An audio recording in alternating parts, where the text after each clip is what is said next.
લોકસભા સામાન્ય ચૂંટણી 2024 અંતર્ગત આગામી તારીખ 7/5/2024ના રોજ મતદાન થનાર છે. છોટાઉદેપુર જિલ્લાના વધુમાં વધુ નાગરિકો તેમના મતાધિકારનો ઉપયોગ કરે તે માટે જિલ્લા ચૂંટણી અધિકારી શ્રી અને જિલ્લા કલેક્ટર શ્રી અનિલ ધામેલિયાના માર્ગદર્શન હેઠળ વિવિધ મતદાન જાગૃતિ કાર્યક્રમોનું આયોજન કરવામાં આવી રહ્યું છે.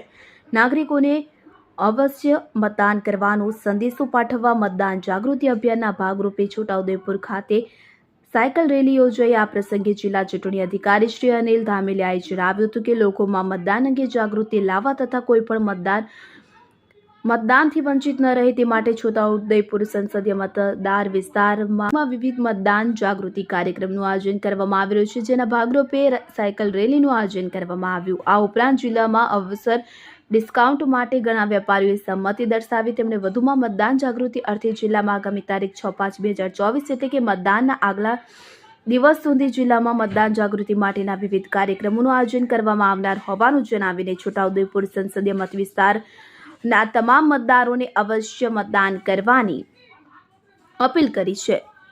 તો આ સાયકલ રેલી જિલ્લા સેવા સદનથી શરૂ થઈને સરકારી દવાખાનું, મહાત્મા ગાંધીજીની પ્રતિમા, બાબા સાહેબ આંબેડકરની પ્રતિમા, બસ સ્ટેશન, પેટ્રોલ પંપ, 4 રસ્તા થઈને જિલ્લા સેવા સદન ખાતે સમાપ્ત થઈ હતી.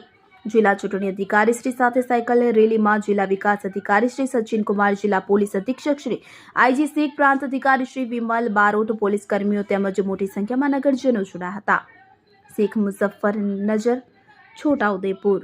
છોટાઉદેપુર જિલ્લામાં મતદાન વધે, સાથોસાથ કોઈ પણ મતદાર મતદાનથી વંચિત ના થઈ જાય એ માટે જાગૃતતાના વિવિધ કાર્યક્રમો હાથ ધરવામાં આવ્યા છે.